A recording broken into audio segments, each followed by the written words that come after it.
Today I want to thank another group of Australians who may be ignored or worse, but who make a great contribution to Australia. Mr Acting Deputy President, let me say thank you to Australia's young brown men. The young brown men I come across in my day-to-day life are often in low-paid jobs. They drive me in their Ubers and taxis. They deliver my online purchases, my groceries and my pizza.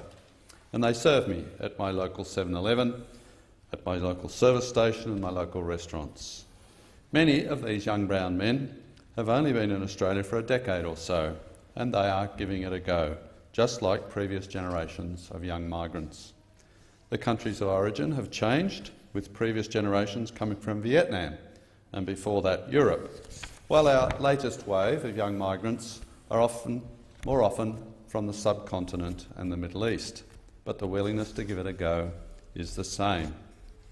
Australia's young brown men are typically the ones that turn up their sleeves in the face of jobs that many other Aussies would turn up their noses at or would not turn up at all.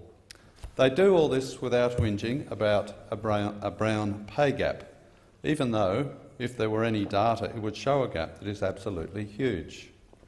Immigrants from Greater Asia and the Middle East, both male and female, are disproportionately overrepresented in low-paying jobs in this country. Some are doing English courses, although some have better English than many graduates from the school system. Some are studying in new fields or are trying to get their existing qualifications recognised. Up to 40% of recent immigrants are overqualified for the work they are doing. Over-education is greatest for immigrants from non-English speaking backgrounds.